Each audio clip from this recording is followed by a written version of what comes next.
Mañana, ya casi entramos en la tarde.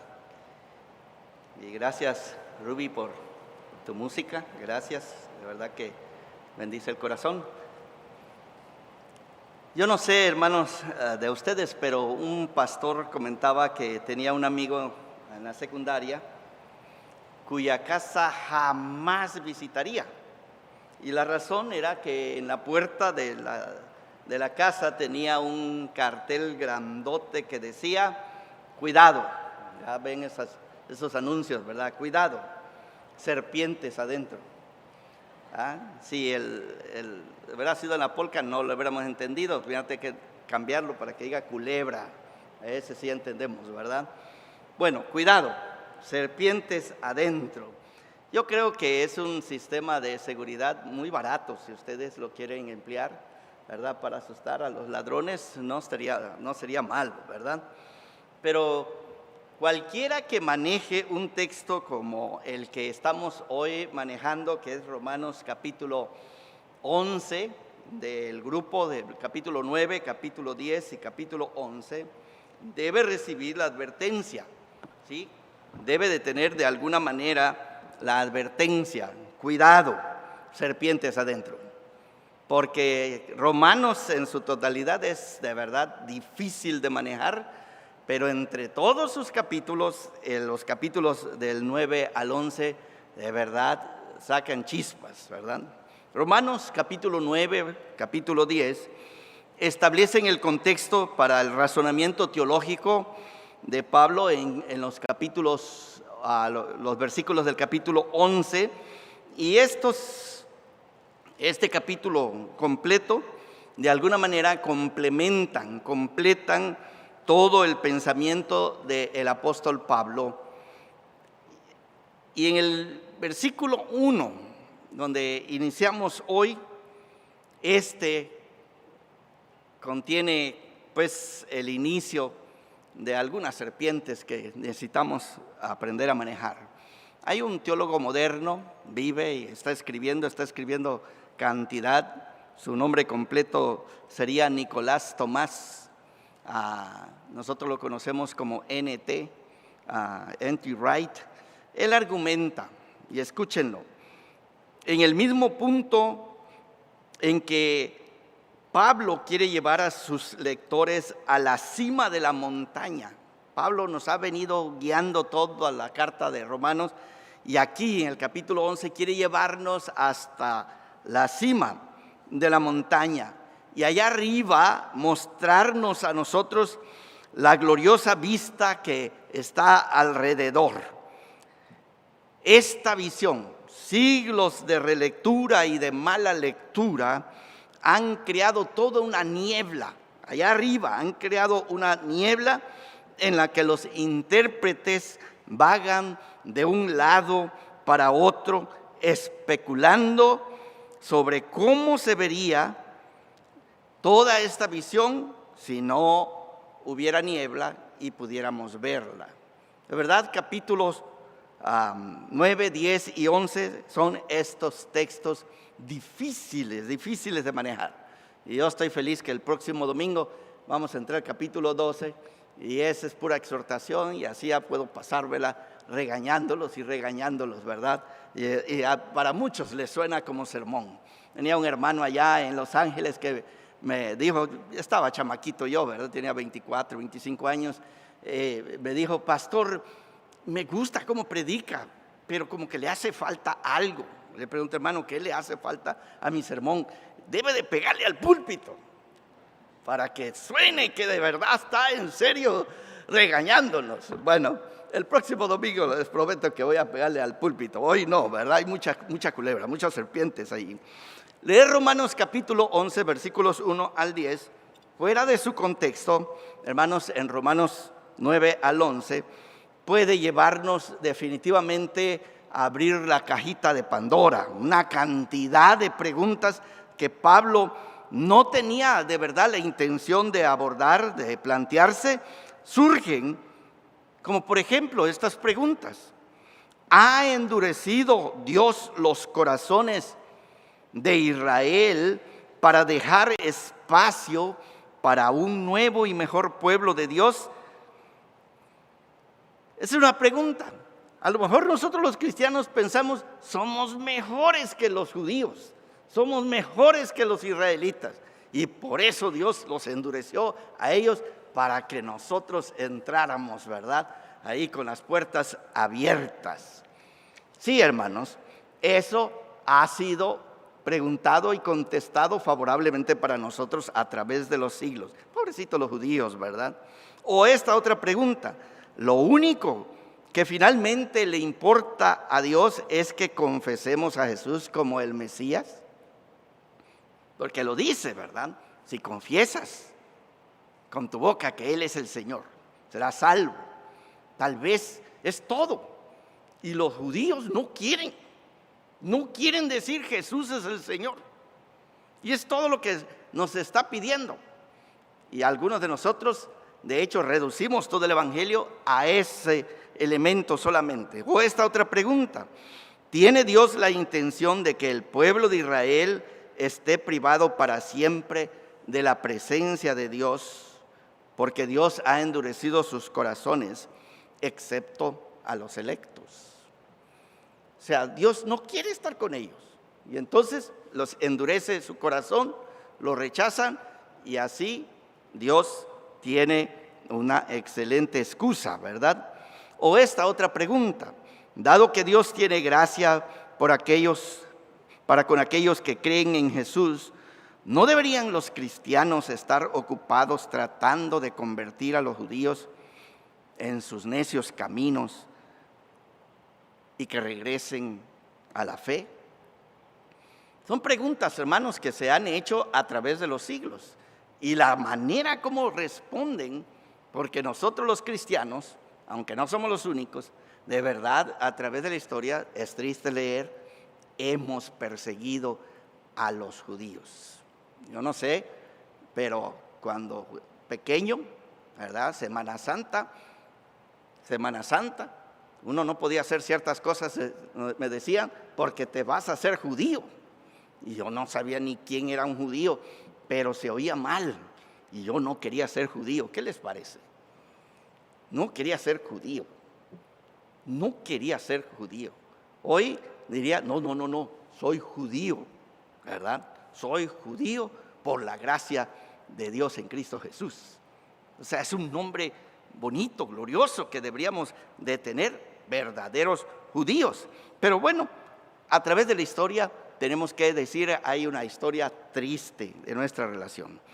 Para todos aquellos que decidan aventurarse en estas aguas turbias de Romanos capítulo 11, esta sección que nosotros tenemos, pues se nos debe entregar el letrero. Cuidado,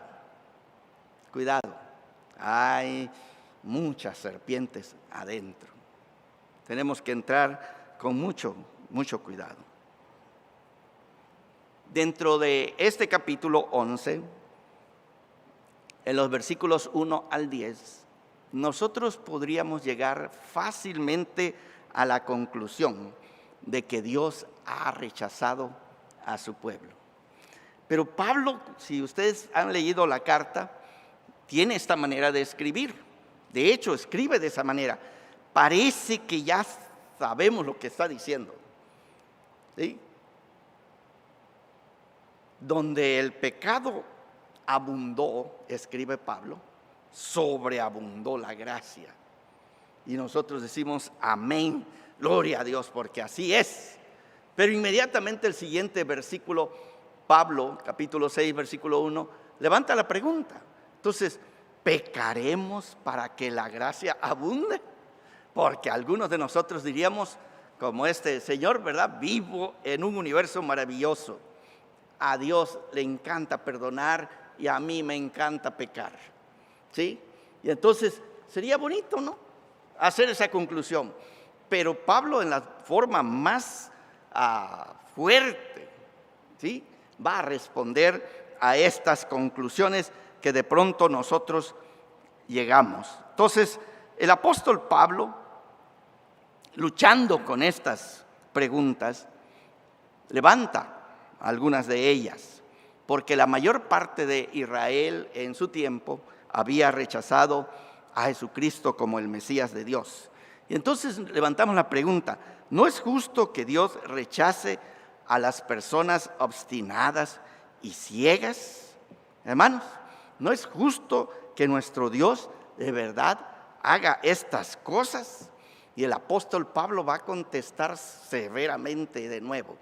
Y me gusta, yo creo que desde hace siglos me aprendí la palabra en griego, megenoito. La palabra megenoito. Y las traducciones nos indican que es severo lo que está diciendo el apóstol Pablo. Está diciendo no, de ninguna manera no. Dios no ha rechazado a su pueblo. Para las personas que son triunfalistas, ¿verdad? Aquellas personas que piensan que todas las cosas de alguna manera salen muy bien todo el tiempo, Pablo ofrece una sugerencia que después de todo aparece para mí ridícula. Dice: no, porque también yo soy israelita. ¿Qué les parece lo que el apóstol Pablo dice? Como muchas veces nosotros cuando estamos evangelizando, ¿verdad? Siempre recurrimos a nuestro testimonio. Les decimos: sí, acepta a Cristo. Fíjate que Él puede salvar a todo el mundo. Inclusive me salvó a mí. ¿Sí? Como si yo fuera el más vil pecador.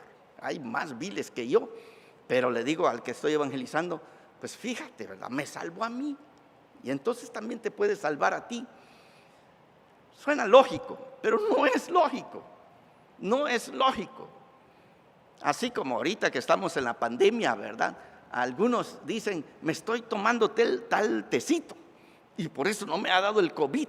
Tómatelo para que no te dé a ti también. Y luego el otro hermano ya está con el COVID. ¿Y qué pues? Es que no te lo tomaste correctamente. No te lo tomaste de manera como te instruí.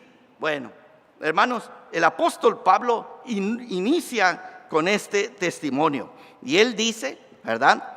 Pablo es un cristiano cuya vida ha cambiado radicalmente por la gracia de Dios y ahora está comprometido a seguir al Cristo resucitado. Pero no debemos de olvidarnos nunca que Pablo también es judío. Y él lo dice: soy de la simiente de Abraham y soy de la familia de Benjamín. En estos versículos Pablo está sugiriendo que Dios no ha rechazado a lo menos a este judío en particular, pero tampoco ha rechazado a toda la familia judía, a Israel. Independientemente, hermanos, de lo que esté sucediendo en el gran misterio de Dios, porque al final de cuentas vamos a terminar allí diciendo: oh, qué gran misterio es esto, ¿verdad? Independiente de esto, de que gran parte de Israel rechazó a Jesucristo como el Mesías de Dios, no es un repudio a la elección anticipada de Israel por parte de Dios. ¿Sí? Versículo 2, Pablo habla de manera fuerte: no ha rechazado.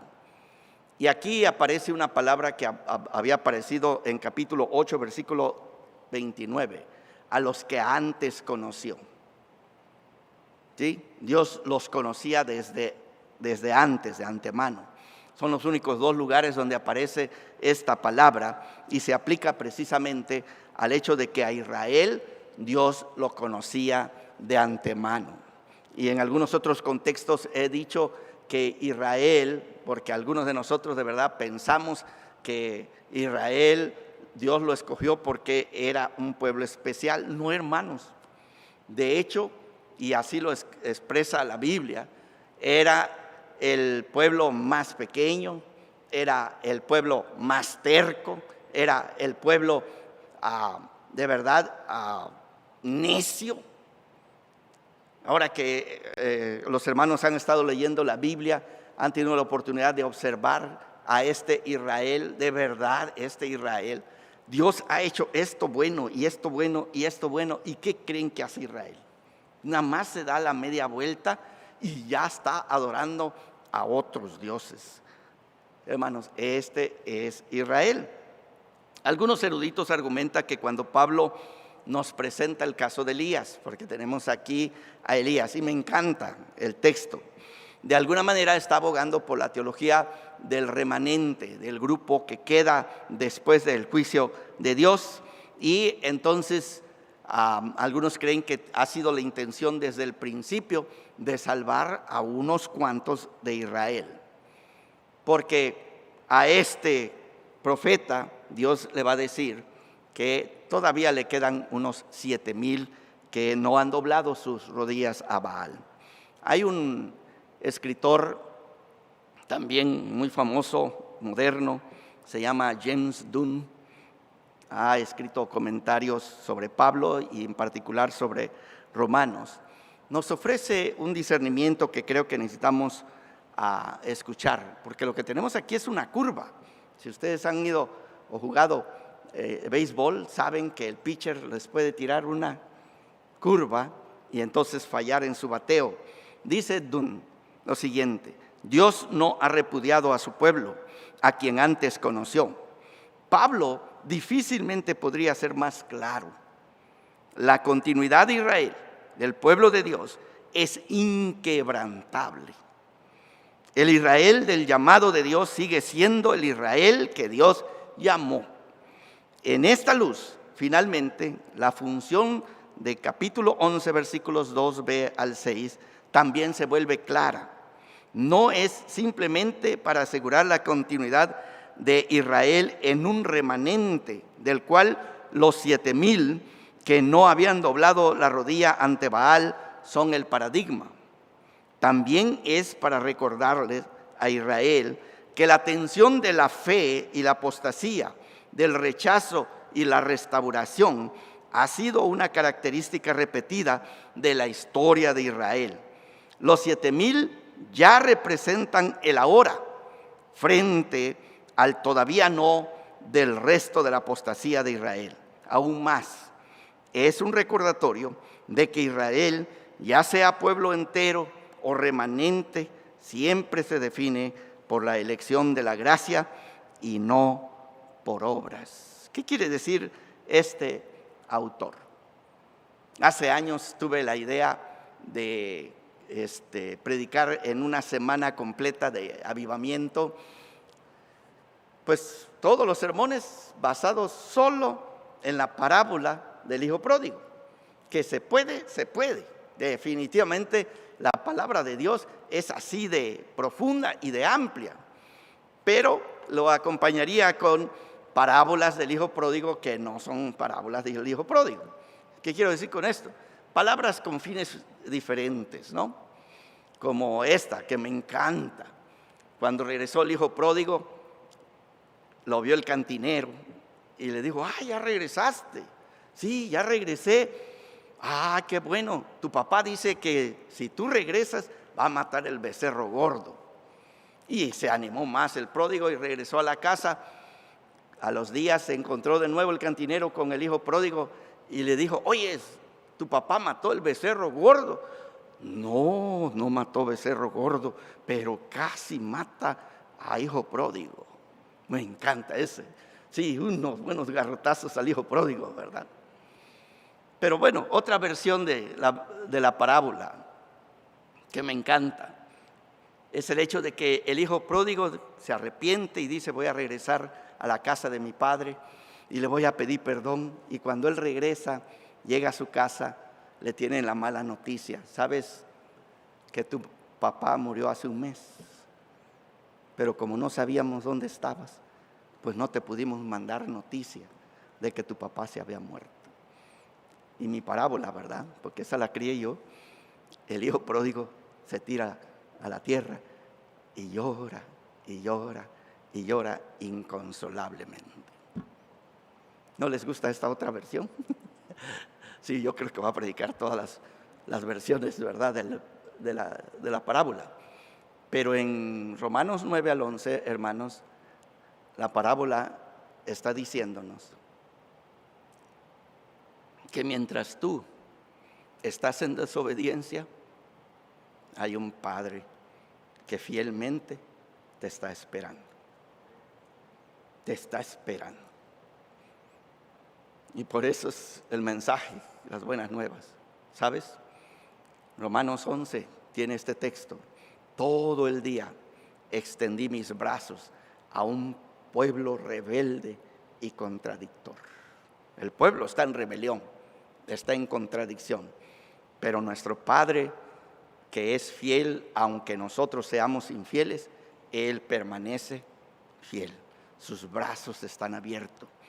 Yo quisiera decirle a todo judío que me quiera escuchar, los brazos de nuestro Padre están abiertos para ustedes. Pueden regresar también al rebaño. Y a todos los gentiles, porque para nosotros se abrió la puerta, también nosotros podemos regresar a nuestro Padre Celestial. Pero esta elección, hermanos, como en la época de Pablo, en que se predicaba, en nuestros tiempos, hermanos, estamos viviendo una época, yo no sé si alguna vez va a concluir o terminar, porque ha estado con nosotros hace siglos, y es el hecho de que nosotros adoramos la elección individual. A nosotros nos encanta el hecho de que soy un individuo, de que yo puedo, como lo decimos, ¿verdad?, moldear mi propio destino. Mi vida es mía y de nadie más. Yo hago con mi vida lo que a mí se me da la gana, etcétera, etcétera. Es un tiempo de verdad donde estamos profundamente metidos, no de maneras buenas, sino de maneras malas, con un individualismo enorme. Entonces, cuando estamos hablando del tema de la elección, yo quisiera decirles que el tema de la elección en la palabra de Dios, en primer lugar, es un tema comunitario. No es un tema individual, es un tema comunitario. Si vamos a hablar de un individuo, tendríamos que decir que solamente hay uno, y ese es Jesucristo.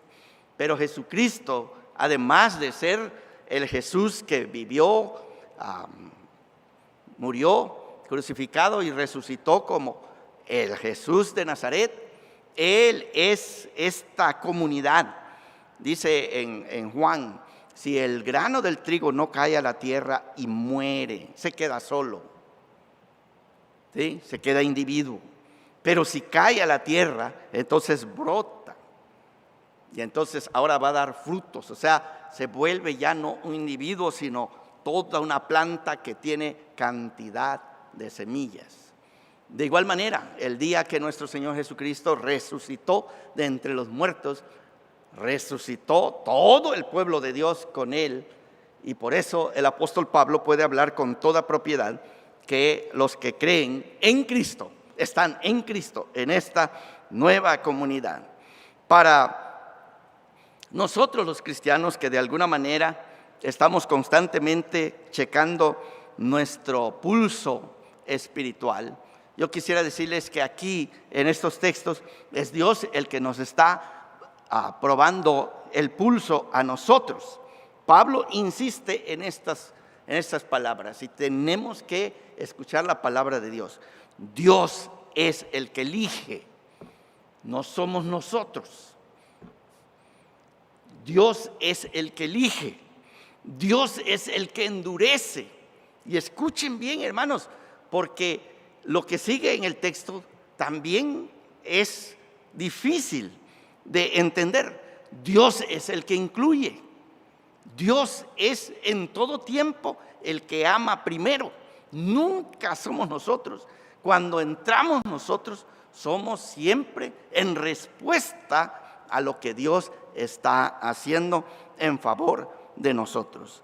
En el corazón, pues, de esta sección del capítulo 9 al 11 de Romanos, se enfoca en Dios obrando en las personas cuando son obedientes. Es Dios obrando. Y también Dios obrando cuando estos son rebeldes. Rebeldes. Escuche el texto. Yo no sé si alguna vez esos textos van a estar allí en la pared, ¿verdad? Como Dios es amor. Estos textos no sé si alguna vez lo van a hacer. Digo pues, han tropezado, versículo 11, han tropezado los de Israel para que cayesen. Escuchen, ha tropezado los de Israel para que cayesen.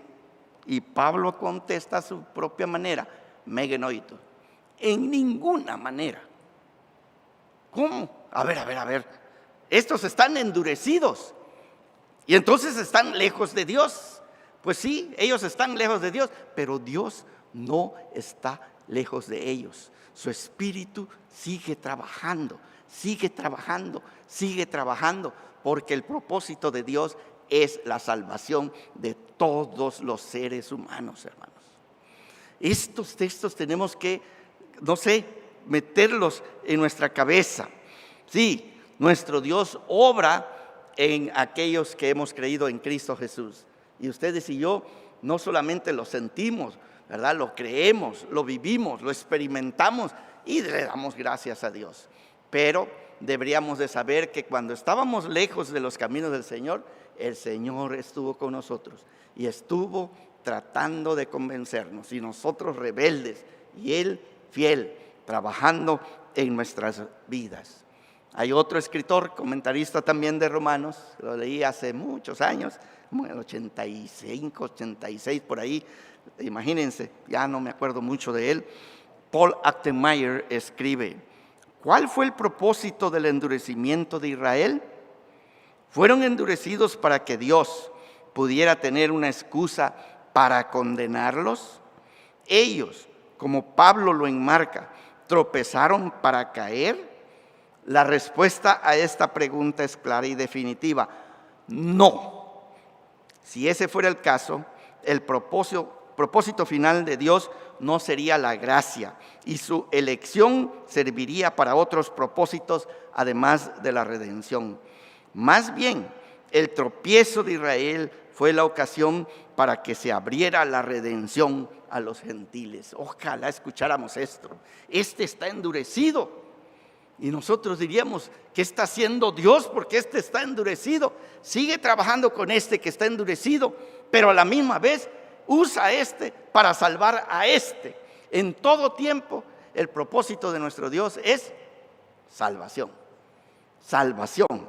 Su fidelidad es lo que hace posible que finalmente nosotros seamos alcanzados. Sí, Romanos 11, 1 al 7. Es un texto difícil con algunas serpientes aquí y allá. Romanos 11, 8 al 10 es un pozo virtual de serpientes por todas partes, hermanos.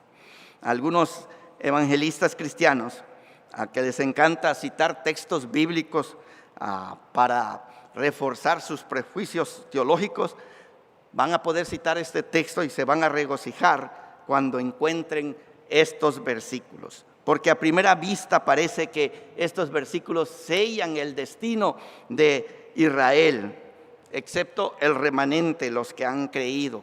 Ellos se van a salvar.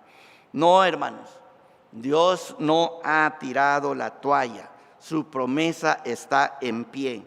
Israel, hermanos, Israel hasta el día de hoy, Dios ha seguido trabajando con ellos. Pablo cita Deuteronomio y luego cita Salmos y nos recuerda que la obstinación y la torpeza de Israel pues tienen un precedente histórico.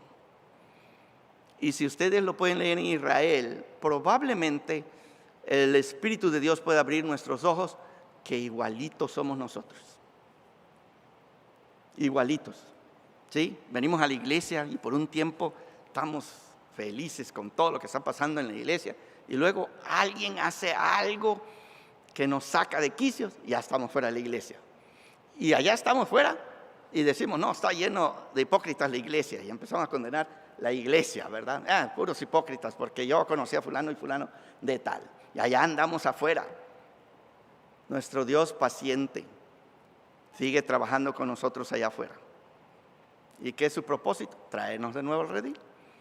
Y al ratito algo sucede y allá venimos.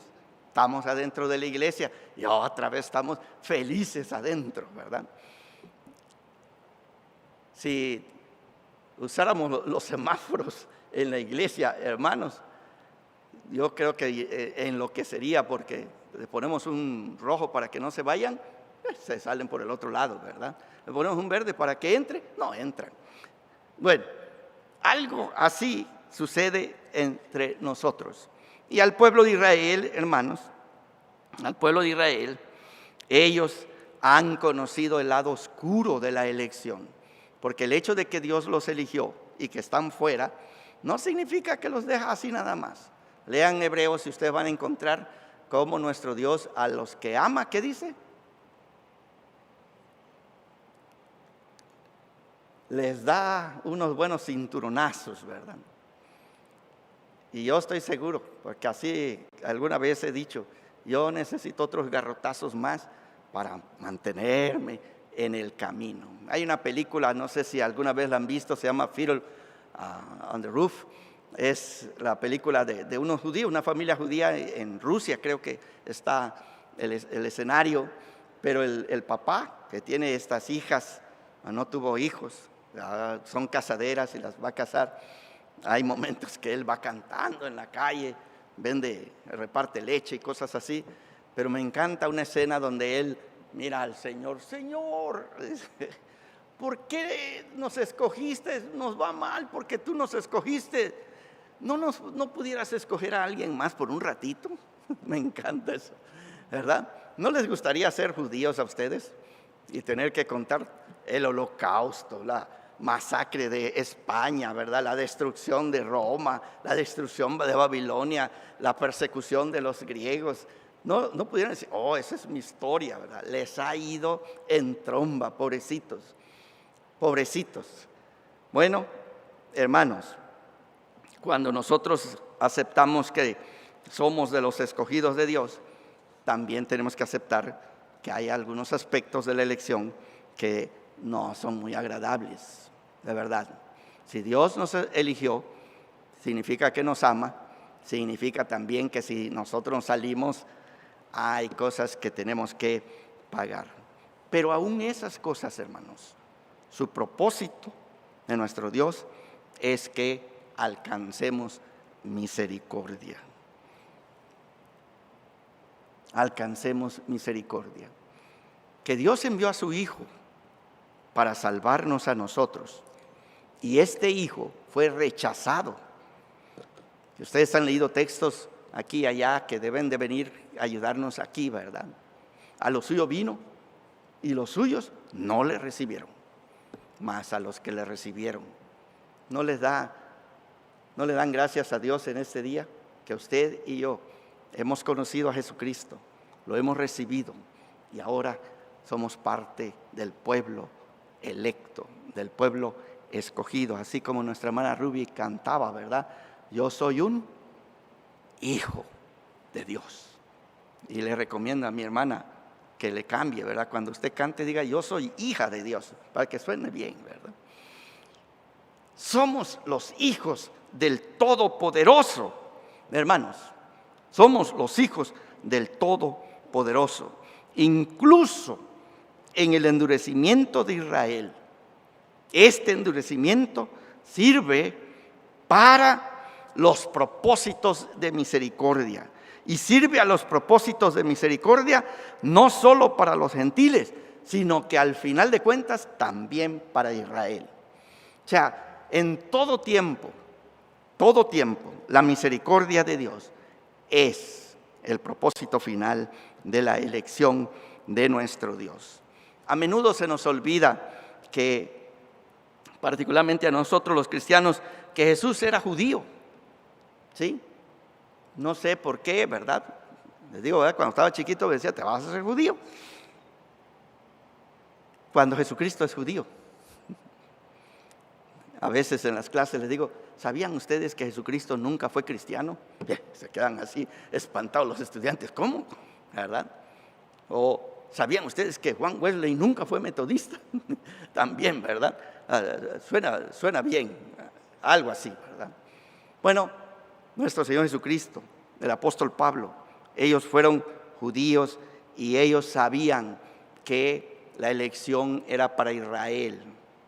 Ahora, tenemos que responder a esta oferta. Cuando el apóstol Pablo escribe versículo 32 del capítulo 11, a mí me queda mi cabeza dando vueltas y tengo una inclinación a esta dirección, lo voy a poner de esa manera. Pero escuchen al apóstol Pablo, porque Dios sujetó a todos en desobediencia. Dios sujetó a todos en desobediencia. El pecado, hermanos, no es algo que hace que nuestro Dios huya y esté lejos. Cuando hablamos de la santidad, tendemos a eso. Pero no es toda la historia. La encarnación de nuestro Señor Jesucristo indica que nuestro Dios también es capaz de venir y habitar en medio de nosotros. Y eso, hermanos, ese acto. Estaba trabajando en un papel sobre Hebreos capítulo 13 en una clase allá en la universidad, y entre las muchas lecturas que hice me encontré una que me encantó. Habla acerca de Martín Lutero. Saben que Martín Lutero era un monje y la reforma surge de este monje agustino. Él estaba en el monasterio, pero llega un momento en la lucha de la reforma que él finalmente sale del monasterio, y ese acto de salir del monasterio es paradigmático, es simbólico, profundamente simbólico. Y con esta idea que traía, regreso a Hebreos, y allí encontramos la siguiente declaración: porque Jesús padeció fuera de la puerta. Así dice Hebreos, fuera de la puerta. Y empecé, pues, ya tenía las ideas a investigar, porque la ciudad santa, hermanos, es Jerusalén. Allí hay otro lugar más sagrado que es el templo, y otro lugar más sagrado en el corazón que era el lugar santísimo. El sumo sacerdote debería de entrar allí una vez al año, etcétera. Pero Cristo, que es nuestro sumo sacerdote, no entró al lugar santísimo. O sea, no se apartó de nosotros los pecadores, pero al contrario, de cabeza se tiró, hermanos, exactamente a un lugar que se llama el lugar de la calavera. Allí, hermanos, era el lugar más inmundo en el universo de Israel. Era el lugar de la calavera, porque allí mataban, crucificaban a los peores criminales. Allí, hermanos, donde nosotros debemos mantenernos lejos. Ahí debemos usar nuestro tapaboca y venir listo, porque es el dominio del pecado. Nuestro Señor Jesucristo, Él fue a ese lugar y allí murió por nosotros. Es en el corazón endurecido de los hombres y de las mujeres de nuestro mundo donde el Dios que eligió a Israel, el Dios y Padre de nuestro Señor Jesucristo, vino a salvarnos. Es ahí, en el mero corazón. Por eso el texto, escúchenlo de nuevo: porque Dios sujetó a todos en desobediencia, y el propósito, miren, para tener misericordia de todos. ¿No le dan gracias a Dios, hermanos? Este es el Dios que proclamamos, hermanos, y lo que Él dio es irrevocable. Es irrevocable, no hay paso atrás. Cuando leo Génesis 12, Dios hablando con Abraham: te bendeciré a ti y a través de ti, ¿verdad? En ti serán benditas todas las familias de la tierra. Y luego leo Apocalipsis 7, y había una multitud de toda tribu, de toda lengua, de todo el mundo, hermanos. Están allí con palmas en las manos diciendo: la salvación le pertenece a nuestro Dios. El cumplimiento de las promesas de nuestro Dios. Sí, yo cuando leo esa visión siempre me pregunto: ¿y dónde estoy yo? Porque yo estoy ahí. Yo estoy ahí. Y si no estoy ahí, no sé dónde estoy, ¿verdad? Y hermanos, ustedes tienen que verse también allí. Sí, hermanos, hay ocasiones que como pastor, con todo el trabajo que se hace en la iglesia y parece que no hay resultados, digo yo, ya, Que se vayan al infierno todos estos individuos, ¿verdad? Qué bueno que no soy Dios. Porque nuestro Dios, si yo no coopero, Él va a conseguir a alguien que van a amar a esa gente, que van a buscar a esas gentes y los van a acompañar hasta el último momento de sus vidas. Si dependiera de nosotros, hermanos, hace tiempo el mundo se hubiera perdido por completo. Pero Dios es Dios. Y Él es fiel. Y Él no se ha dado por vencido. Y no tengo tiempo ya para otro versículo, ¿verdad? Ahí el 26. Entonces todo Israel será salvo. Precioso ese texto, ¿verdad? Yo creo, hermanos, que cuando esta historia termine, Dios no terminará frustrado por Israel. No. Israel será salvo. Dios no perderá la batalla en salvarnos. El diablo no es contrincante al mismo nivel de nuestro Dios, hermanos. Es una criatura. Nunca se nos olvide eso. Y por nosotros, como dice Martín Lutero, ¿verdad? Pugnará por nosotros de Dios el escogido, Jesucristo, que no ha perdido batalla. Dios prepara una fiesta a los que estamos invitados y su fiesta estará totalmente poblada, porque de Él termina este capítulo y por Él y para Él son todas las cosas. A Él sea la gloria por los siglos. Amén. Gloria a Dios. Gloria a Dios. Gloria a Dios. Yo confío en ese Dios y desconfío de mí. De verdad. No me miro y digo, no baje la guardia con este Freddy, porque igualito que Israel. Pero nuestro Dios permanece fiel, fiel. Y al final, su victoria será disfrutada por su pueblo, por su familia. ¿No les encanta Salmo 133 que leímos hoy? Mirad cuán bueno y cuán delicioso es habitar los hermanos juntos en armonía. Sí, esta es la familia de Dios. Aquí en la iglesia, pues todavía no estamos en el cielo, nos damos unas buenas peleadas, ¿verdad? Pero allá vamos a estar en armonía, felices, contentos. Que el Señor cumpla su propósito en cada uno de nosotros. Amén.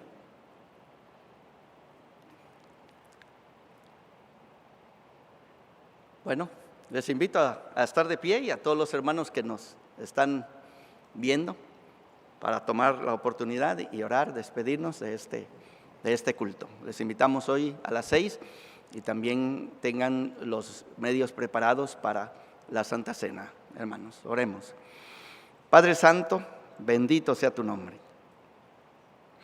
Gracias que eres el Dios que en Cristo te has revelado. Y aquí con tu apóstol Pablo, aunque quedamos mareados, seguimos escuchando que tus dones y tu llamamiento son irrevocables. Sigues llamándonos a formar parte de la familia. Padre, pedimos tu bendición sobre nosotros. Que la gracia de tu Hijo, nuestro Señor Jesucristo, abunde en nuestros corazones. Y que la comunión de tu Espíritu Santo haga posible, a pesar de la pandemia, que nosotros permanezcamos hermanos. Amén. Señor les bendiga, hermanos. Entonces nos vemos a las 6.